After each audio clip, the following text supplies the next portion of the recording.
Hello, I'm Joachim Duplessis. Welcome to the HTS Epoll. It's your opportunity to weigh in on the most pressing issues of the day. Pedestrian crosswalks in St. Lucia are crucial for enhancing road safety by providing designated areas for pedestrians to traverse while ensuring the safe passage of vehicles.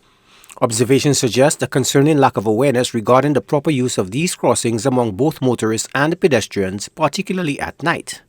Pedestrians are often seen nonchalantly crossing the road without acknowledging the crosswalk, while motorists frequently fail to yield to pedestrians at these designated areas.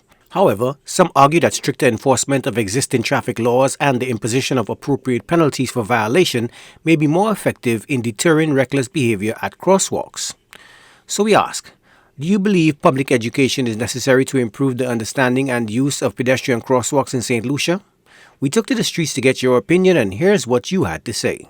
I think it definitely will, because as a pedestrian myself, there are a lot of the markings. I don't see them, and when I see them, somebody else has to tell me what they mean and so on. So I think education is important, but I also think we have a responsibility to appreciate these signs, because sometimes we have the information and we refuse to use it. We don't see the value in it. So I do believe that it will be a great help.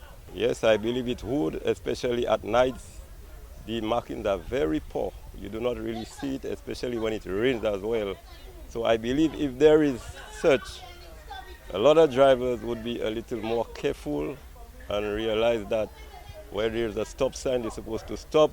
Where there's a double yellow line, they're not supposed to park. But I really believe it helps a lot. Also with the pedestrian crossing, I believe the people need to educate themselves a little more, especially when they see the driver is coming. They're supposed to have eye contact with the driver. But most of them do not.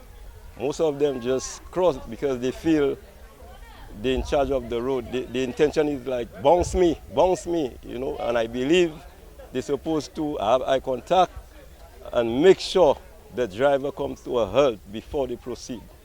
Definitely, I think so. I have seen it happen as a driver that the pedestrian just go onto the pedestrian crossing, not paying attention to the driver. And I think that pedestrians need to be educated about the signs to know the right thing to do when they are crossing. And not that alone, the other signs, pedestrians need to be educated about them. They need to know what it is. I also think that we need to upgrade with the road signs, the road markings, especially at night. It is difficult for us to see as drivers the markings that are there to be more pronounced so that everybody could see it.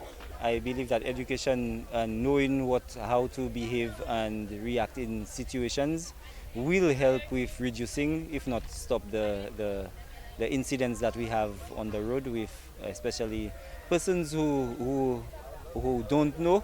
They usually find themselves in situations where it's almost like they're unaware or they're ignorant of what to do at road signs and stuff. Even our drivers sometimes, the disregard that they play to road markings and road signs. I believe that a greater effort must be done in educating our populace, educating our people, especially our young people, on how to use the roads. With our pedestrian crossings, people tend to just use it anyhow. We don't wait, we don't stop, we don't check, and we just cross. We believe that we have the right and the road is ours and we can just do anything as pedestrians.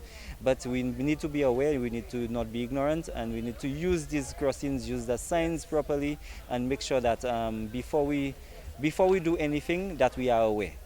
Yes, most definitely. I think, as the great Nelson Mandela once said, education is the most powerful tool to bring change in the world. So if we educate our people about road signs and the use of the pedestrian crossing, I most certainly think that it can reduce mishaps on the road very effectively. So I think, as of now, steps should be taken to educate the public from schools as to how the proper usage of the road. And this most certainly will bear fruit in the future. And I'm sure it will help reduce mishaps on the road. Peut-être oui, ça fait, but accident still can fait no matter ça fait, but well, c'est ça na on chay moun ba comment c'est ça na kamachi là. So, quand bon ba ici indiquer moun, especially c'est gros moun. Pedestrian crossing même là ou ka cross, nous garder driver, nous pointer out because moi même, les moun ka garder en haut, na garder bep, moi ka garder driver then moi même ka cross. C'est quoi moi même ka fait. Well, we can hope that the public education on mishaps, on signs, public signs and so forth, would lead to a reduction in accidents on the road. But it has to come from both sides. Drivers and pedestrians understanding each other at the pedestrian crossings. Drivers adhering to the learning of the signs and speed limits and so forth enforced by the country. So it's both ways, it's not just only just education. But I hope that the public system and the public education system that they're trying to put forward does help in the reduction of road fatalities and road accidents on the road. I think it will most definitely will. Our drivers, our pedestrians are very uneducated about some of the laws pertaining to the roads, and it causes a lot of mishaps, especially the pedestrians. See a lot of jaywalking. So I think some education would help, definitely help curb the accidents on our roads. Thanks for those responses. And now to our new discussion. As St. Lucia grapples with the decline in birth rate, the implications for the nation's future are becoming increasingly concerning. According to the latest census, the birth rate has dropped to 1.7 children per woman, significantly below the replacement level of 2.1. This demographic shift raises critical questions about the sustainability of social services and economic growth, especially as the population is projected to decrease from 183,600 in 2021 to 175,000 by 2030. However, the rising cost of living poses a significant barrier for many families considering having more children. Additionally, immigration reform could play a vital role in attracting new residents to bolster the workforce and invigorate the economy. So we ask, should the state incentivize St. Lucians to have more children? Remember, our Epoll team is always on the go to get your responses as well.